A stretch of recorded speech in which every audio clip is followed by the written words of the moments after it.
أحسن الله إليكم صاحب الفضيلة. يقول هذا السائل: يقول بعض الناس المعادين لدعوة شيخ الإسلام محمد بن عبد الوهاب رحمه الله أن شيخ الإسلام والإمام محمد بن سعود خارجين عن حكم ولي الأمر الدولة العثمانية وقد شقوا عصا الطاعة، وهذا مخالف لاعتقاد أهل السنة والجماعة. ما رأيكم في هذه المقولة أثابكم الله؟ وهذا الذي يقول هذه المقالة هل هو ملتزم بالسمع والطاعة؟ أغلب اللي يقولون هذه المقالة يرون الخروج على الأئمة الآن، ولا يلتزمون ولا يعترفون بولاية ولاة الأمور. هذه ناحية.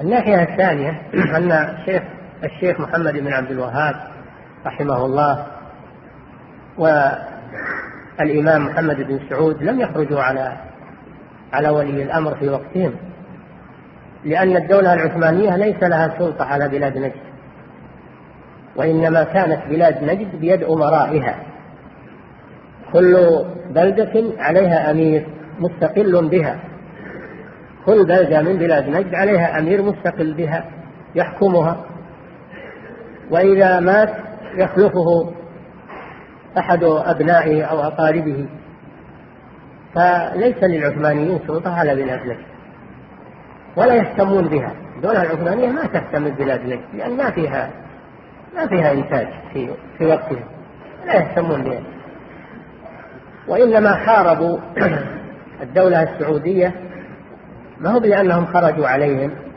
حاربوهم خوفا منهم، حاربوا الدولة السعودية خوفا منها، لما عظم شأنها وظهر أمرها خافوا منها فحاربوها خشية على أن الدولة السعودية تغزوهم في بلادها.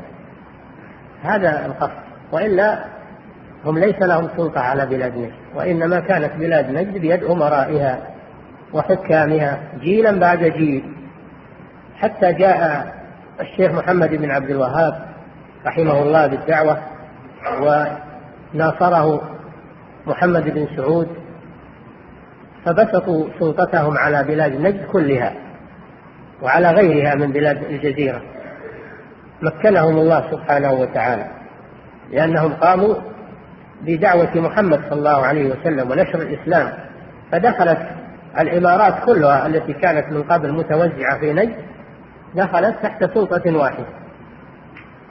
فحينئذ خشيت الدولة العثمانية أنهم يصلونهم في بلادهم، في بلاد العراق وفي بلاد الشام، خشوا على أنفسهم،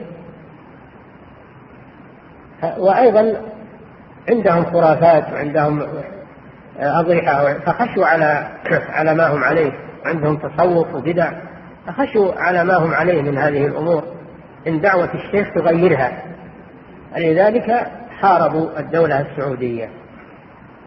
نعم.